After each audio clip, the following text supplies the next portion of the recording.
வாங்க கருவேப்பிலை குழம்பு வைக்கலாம். வாய்க்கு ருசியான காரசாரமான கருவேப்பிலை குழம்பு வைக்கலாங்க. இது போல் வச்சிங்கன்னா பிள்ளைங்க பெரியவங்க எல்லாருமே விரும்பி சாப்பிடுவாங்க. உடம்புக்கும் சத்து. கருவேப்பிலையை தூள் உப்பு போட்டு நல்லா அலசிக்கணும். மரத்தில் கொசு உட்காந்துருக்கிறதுனால தூள் உப்பு போட்டு நல்லா அலசிட்டு எண்ணெய் கொஞ்சமாக ஊற்றி வதக்கிக்கலாங்க. வதங்கினதும் அது தனியாக வதங்கிட்டு இருக்கட்டும். பக்கத்தில் சட்டியில் 2 கட்டி பூண்டு உரிச்சு வச்சுருக்கேன். அதையும் நல்லா வதக்கிக்கலாம்.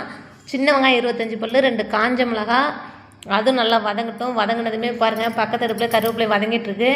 அது நல்லா வதங்கட்டும். 5 தக்காளி எடுத்து அடிக்கட்டி கட் பண்ணி வச்சுருக்கேன். அதையும் போட்டு நல்லா வதக்கிக்கலாம். வதக்கி வச்சாதான் குழம்பு டேஸ்ட்டாக இருக்கும்.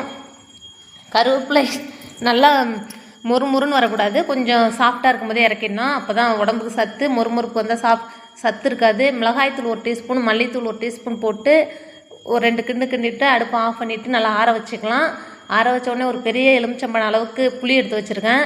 அதை நல்லா அலசிட்டு ஊற வச்சுக்கலாம். வெந்நீரில் அலசிட்டு தான் ஊற வைக்கணும். ஏன்னா நம்ம கை அழுக்கோடலாம் புளி உரிச்சிருப்போம். அதனால் நல்லா ஒரு அலசிட்டு ஊற வச்சுக்கலாம்.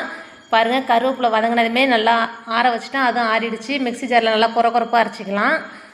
எண்ணெய் வந்து நல்லெண்ணெய் நல்லா ஒரு 3 ஸ்பூனுக்கு ஊற்றிக்கணுங்க. இது போல் நல்லெண்ணெய் வச்சு பாருங்கள், செம்ம டேஸ்ட்டாக இருக்கும். கடுகு உளுத்தூர் போட்டு வெந்தயம் ஒரு சின்ன டீஸ்பூன் போட்டிருக்கேன். மிளகு சீரகம் ஒரு சின்ன டீஸ்பூன் அளவுக்கு, ஒரே ஒரு காஞ்ச மிளகாய், சின்ன வெங்காயம் ஒரு 10-15 பல் போட்டிருக்கேன். பூண்டு எல்லாத்தையுமே போட்டு நல்லா வதக்கிக்கலாம். நல்லா வதங்கட்டும். இது வந்து பெருங்காயத்தூள் கொஞ்சம் அதிகமாக போடணும். நான் ஃபஸ்ட்டுன்னு கொஞ்சம் போட்டேன், அது காமிக்கல. பெருங்காயத்தூள் கொஞ்சம் அதிகமாக போட்டுக்கலாம். பாருங்கள் நல்லா குறப்பாக அரைச்சி வச்சுருக்கேன் கருவேப்பிலை பொடியை. அதையும் போட்டு நல்லா வதங்கணும். கருகிடும், அதனால் சிம்மில் வச்சு தான் வதக்கணும். ரொம்ப தூண்டிட்டு வதக்கக்கூடாது.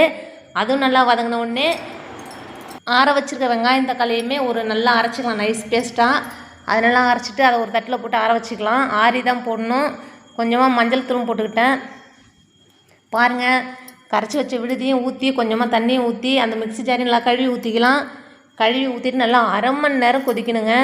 ரொம்ப தூண்டிடவும் கூடாது, ரொம்ப சிம்மிலும் வைக்கக்கூடாது. ரொம்ப சிம்லேயும் இருந்தாலுமே சீக்கிரம் கொதிக்காது. ஒரு அளவாக அடுப்பை வச்சுக்கிட்டு நல்லா அரை மணி நேரம் கொதிச்ச அப்புறம் கொதிக்கிறதுக்கு முன்னாடி புளியை ஊற்றிக்கணும். புளியை ஊற்றிட்டு தான் கொதிக்க விடணும். பாருங்கள் இதில் ஏன்னா காய் இல்லைன்றதுனால, காய் இருந்தால் தான் காய் வந்த அப்புறம் புளி ஊற்றணும். இது காய் இல்லாத குழம்புன்றதுனால புளியை ஃபஸ்ட்டே ஊற்றிக்கலாம். ஊற்றிட்டு நல்லா அரை மணி நேரம் கொதிச்சாதான் அந்த டேஸ்ட் எண்ணெய் பிரிஞ்சு வரணும். குழம்புல எண்ணெய் பிரிஞ்சு வரணும். நல்லா குழம்பு திக்காக வரும். அப்படி வச்சு சாப்பிட்டு பாருங்கள், செம்ம டேஸ்ட்டாக இருக்கும்.